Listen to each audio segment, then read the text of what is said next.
more ideal is let's go to our bigger why. Let's decide who we are as humans, that this corporate structure is here, in order to help us create relationships. But let's just like create our own virtual family relationship, our own cultural relationship, and let's use platforms that have been given to us. And honestly, you don't need an intranet site. You don't need anything fancy. Like, go set up a private Facebook group, right? Yeah. I mean, so the point is no surprises, open communication. Yeah. Yeah, and this is a tough thing about leadership is where does a vulnerability begin and end versus confidence, and kind of that we're going to make it, don't worry about it, I know exactly what to do, versus, listen, guys, we're going to need everybody's help. I don't have all the solutions. And I think that I was navigating that like day one, hey, my kids are at home. What do you think's the solution for that? Right.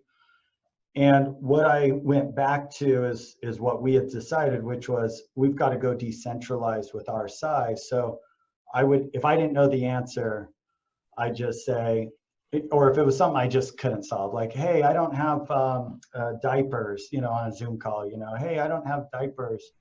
How should we solve that, right?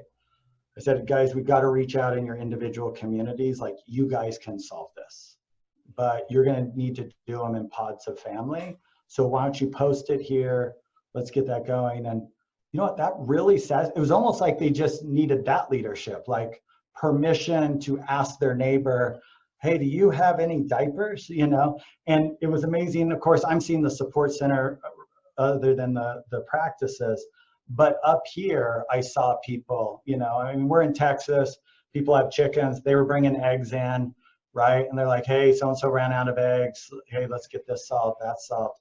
And there was this little bartering that just immediately, just by me kind of saying, you guys should solve this, let's do a community, it became like a Craigslist, bartering system.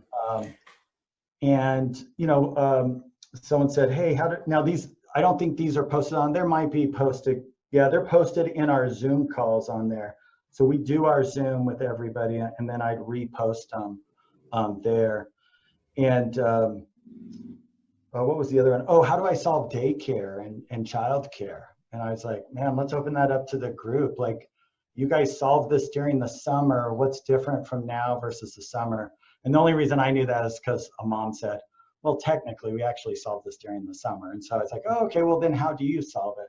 And then another mom said, well, actually, since all the colleges are closed, we actually have access to more care than we've ever had, if we really want to solve this.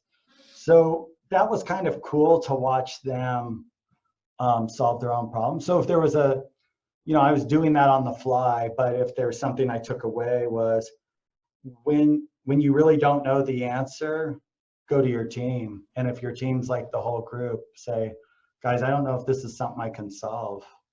I even said, hey, these 9 executives are really smart, but not smart enough to know like what you need in Palestine, Texas, for diapers or childcare. So like, you guys are way better at solving that.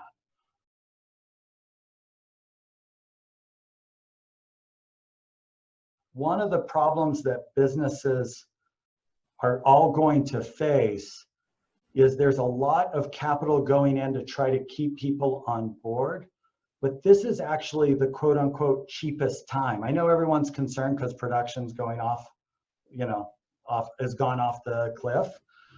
But technically you had AR coming in to help fund for a couple more weeks or a month or whatever it is. So from a pure cash flow modeling perspective, you have more capital now, right? CFOs will say your AR is something you never get until you close. Well, guess what? We're all getting our ARs right now, right? The problem is, if you look at the financial model, when you go to ramp back up, you're going to produce, and you're going to produce at an increased level, and then payroll's going to hit.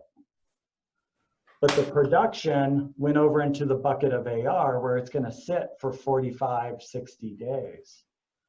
And so what's going to happen is a lot of companies, this isn't just dental, they're going to say, oh, good, you know, COVID-19's lifted, we can get back to work, everybody's lined up, they're excited. I have no money to make payroll, right? Now, some people are thinking, well, I've done de novos before, you just do kind of a doctor with a staff member. Like, is that really where you want to go with, you know, 500 recall patients wanting to come in after, you know, 60 days? Or frankly, if you're just very entrepreneur, you're probably running pretty thin and pretty leveraged.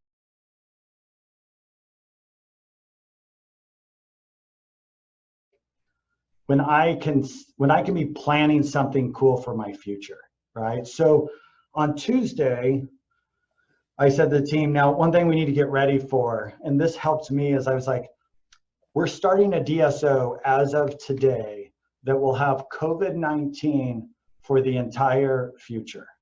What do we do? You know, now we got hit by a bunch of other stuff, so we'll get to that, you know, in the next couple of days here. But that's how I'm going to regroup my executive team, because, you know, they're going to be managing now this much smaller emergency fund. But it's like, so we live in a world of COVID-19. Everybody's nervous about it. How does the world work, right? So PPE costs just went up. You know, everybody has to have the right masks and everything else. Just like the AIDS epidemic went to gloves, we're going to these new masks, right? So just starting to plan on that. Everybody wants their scheduling staggered a certain way. So how are we going to do that with Medicaid pediatric patients? Everything wants to be digital, right? You know, we've got a lot going through CRMs and community outreach. Like, what if that went away? Where does our digital need to go? Mm-hmm. So I think if you study crises, what you find is they say that capitalism is built on both bull and bear markets, right? Those contractions really clean out all of the fat that we get out of having bull markets, and they inspire the human brain towards new innovations. So this is the place where we sit back and we say, and you notice how much regulation is getting cleaned out of the system. Like, if you just wanted to say, man, if you were the one sitting back saying, I wish the FDA had a better process for approving things faster, like, you've gotten your wish. You know, COVID-19 just gave you a new fast track. And they say they're just doing it for this. It's going to change everything, because it's like, hey, we've got a problem. When new disease comes on track, we can't get our microbiologists and everyone approving things fast enough. You don't think pharma's going to take advantage? Like, everything's going to change, right? So there's going to be some really cool stuff coming out of this, and it will literally be like before the Great Depression, after the Great Depression. Look at all these products that got created before COVID-19. Remember when you had to do this, you know, or remember when you could do this? And now after 9/11, right? What's everything that got created, changed, etc. So as soon as you have emotional bandwidth and you're stuck in your home like Lori is and working on spreadsheets, I think this is an awesome exercise to start working on. And you'll notice that all the marketing from the entrepreneurs is like, how do we prepare for the next COVID-19 thing? And like, it'll become a moral thing. It's irresponsible to keep regulation that kept us from being able to move quickly on some of these things. So again, I think you plan on the world being different. And to me, that's pretty exciting.